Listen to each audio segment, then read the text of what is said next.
reopened last August. And among those is the Candlelight Wedding Chapel, the Giles Barkas House, and the Babcock and Wilcox House. So when you come out to the museum now, you know, we're still open 7 days a week, 9 to 4:30, but now you're going to be able to go inside. So let's take a look.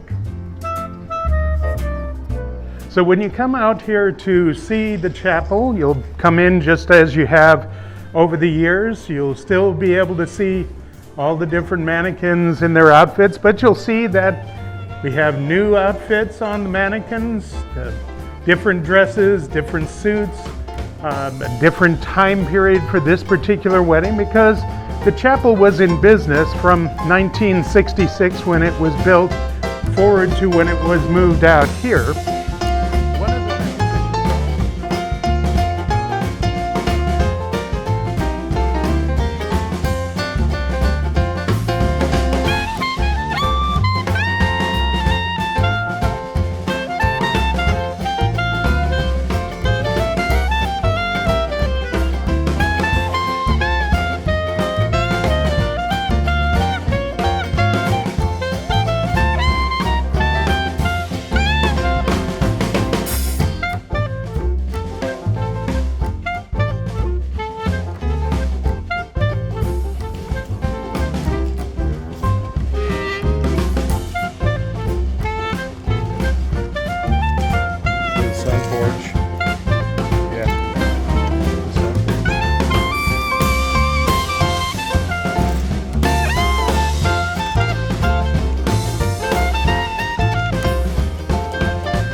Hello, I'm Mark Hall-Patton. I want to welcome you to the Clark County Museum, and we're out on Heritage Street right now.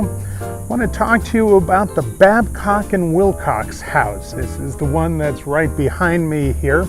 It's one of the houses that we brought out to the museum and restored. I'm going to go inside and take a look at it. This is one that was actually built in Boulder City. It's part of the history of Hoover Dam, and it is one that we brought out here because it was going to be destroyed. We don't move any of the buildings here to the museum unless they're going to be destroyed where they are originally. This one was going to be destroyed in 1987 because of building the new post office in Boulder City.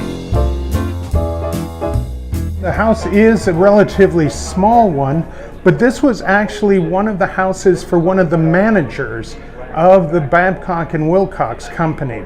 The Babcock and Wilcox Company was the second largest company working on the Hoover Dam project, the Black Canyon project. They were spending almost $11 million building the penstocks, or the large iron pipes that was going to bring the water into Hoover Dam, bring it through Hoover Dam and through the turbines in order to make the electricity. The pipes were so large that they could not be made anywhere else. So they actually had to build a plant at Boulder City and make the pipes actually there. Every one of the welds that were being done in order to make these pipes, and these pipes were 30, 40, 50 feet across, every one of the welds had to be x-rayed before they could be installed in the dam. So this was a huge operation. The plant itself was almost $1 million to build, and it was built at Boulder City. So this was a huge operation. Babcock and Wilcox Company spent a lot of money on this. Of course, they made a lot of money on the project as well. They built 12 of these houses for their managers. They also built fourplexes for their workers. So these were important houses. When the project was done, I'm Mark Hall-Patton. I'm the administrator of the Clark County Museum, and we're going to take a look at the history of the museum. Even museums have history, and we're very lucky because we have Donna Jolliffe here. who is the curator of exhibits, has been with the museum, well, since what, 1976? This one that we're standing in front of, the print shop. Yeah. What's the story on this? Because was this a building that was moved out here? No, this is actually one of the few buildings that was built on the property. We had a big collection of some huge printing machines that had actually, even though they're from the 1800s, they were used for printing the Henderson Home News in the 50s and 60s. Wow. But we needed a place to put them, so we applied to the Don Reynolds Foundation and got a grant for $25,000. And the administrator at that time said, well, I want kind of an Old West false front building. So I drew up a plan. So you designed this one? I designed this building. And I actually built a little model of it too. And when we had the opening of this building, Don Reynolds actually showed up. He pulled up in his limousine, got out, had a piece of cake, took the model with him home. He loved it because he was an early newspaper man. Interesting. So, thanks for watching. Hello, I'm Mark Hall Patton, the administrator of the Clark County Museum System, and I want to welcome you again to Heritage Street at the Clark County Museum. This exhibit is called Mobile America. It's part of our Heritage Street because it talks about another way that people have lived here in the Vegas Valley. First off, we have a cabin behind me. This is a motor court cabin. Motor courts predated motels. And in the early years, in the 1920s, and 1930s, and 1940s, many people who came into Southern Nevada, either for a visit or to stay and work here, ended up starting out living in cabins like this one. The motor court was a precursor to the motel as we think of motels today. The idea was you could actually drive up to your cabin. You would rent the cabin. The cabins did not have showers or kitchens or bathrooms. Those were in a central building, but then you'd have a whole series of little cabins around the area. And we have our 1946 Plymouth here, driving right up to the cabin. But inside the cabin you had a bed and a bedstand and, you know, a table and chairs. So the other part of Mobile America is our Spartanet trailer. The Spartan Aircraft Company got its start in Oklahoma in the 1930s and put out a number of aircraft for World War II. At the end of World War II, the Spartan Aircraft Company was owned by J. Paul Getty. He was looking at the idea that after World War II, many people would be traveling and there would be a need for trailers. So he transformed the company into one that made travel trailers, just like this one. Spartanet trailers were considered the Cadillac of trailers. They were some of the finest trailers made, and they are highly collected today, actually. Many of them are still on the road. Our Spartanet was made in 1947 and was actually moved into the Golden Rule Trailer Court just down Boulder Highway from where the museum is and used for many, many years. After World War II. Hello, I'm Mark Hall Patton. I want to welcome you to the Clark County Museum. You know, here we have, of course, Heritage Street, and behind me we have one of the first houses that you come to on Heritage Street. This is the Townsite House. The Townsite House was one of the original houses that was built in Henderson, Nevada. The Townsite houses were actually made to be demountable. That means that they were made to be brought in, very quickly set up between 1942 and 1943, and then at the end of the war they were going to be torn down and taken away. Henderson wasn't supposed to exist. It was a short-term housing settlement just for the factory here, and then it was going to go away. Unfortunately, they didn't tell the residents that they were supposed to go away, and Henderson never did. It's now the second largest city in the state.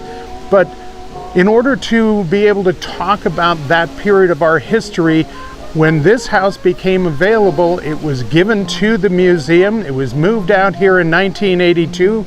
It was restored thanks to, among other people, the Clark County Museum Guild, and opened in 1985. This is the 3-bedroom variety, so let's take a look inside. We've redone the interior again. We always do that, so whenever you come out here, you'll see some changes. So come on inside and let's take a look at what life was like here during World War II. Okay, when you first come into the house, of course, you come into the living room. Now we've got the boys in the living room. They're playing with their cap guns right now.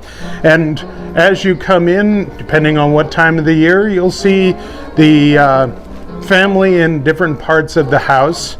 Now, because normally this would have been the porch of the house. When we got it, it was already enclosed. So this is the interpretive area of the house. It talks about World War II. It talks about what was going on at the plants here. This was the basic magnesium plant. And so they were making magnesium here. The plant basically closed down at the end of 1944. And much of Henderson did leave. Most of the residents did, about 2/3 of them, but not everyone. We also had a large influx of African American residents here. They were a big part of the workers here. They lived in Carver Park, and that was a big part of the workers in this area. You can see an overview of Henderson at that time. Hello, I'm Mark Hall Patton. I want to welcome you to the Clark County Museum. Now, when you come out to the museum, of course, you see the main museum building and, of course, Heritage Street. But you might kind of wonder about Heritage Street. Where did all these buildings come from? The reality is we have picked up all these buildings from various places around the valley and actually moved them out here and restored them over the years. Now, as you start down the street, the very first building we moved out here that is a home was the Beckley House. This one was built in 1912. That one was actually moved out here in the late 1970s and was restored out here. Directly across from it is one of the original townsite houses from Henderson. It dates to between 1941 and 1942 and is one of the 3-bedroom varieties of the townsite houses that were used in Henderson. But as you come down the street, you will see different time periods of times that people lived here in the Vegas Valley.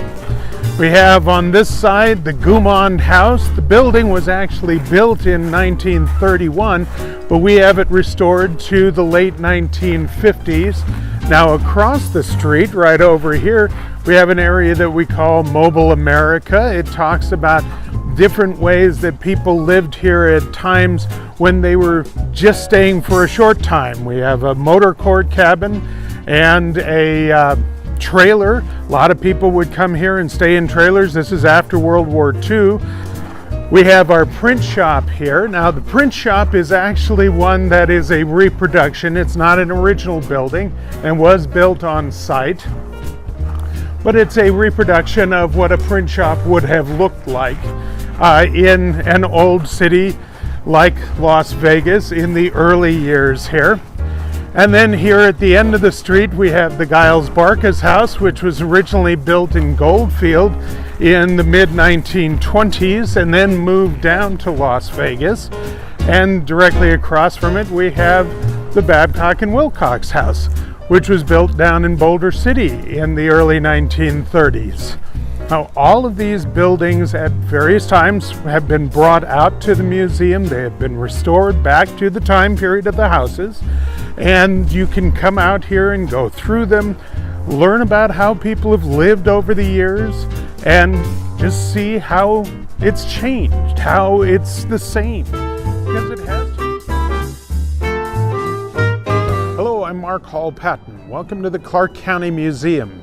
Now, we've shown you a number of different areas here in the museum. We've even shown you the Beckley House in the past, but you may not have seen all the details inside. The Beckley House, like many people's homes, changed over the years, and some of those changes are still obvious when you walk through the house if you know where to look.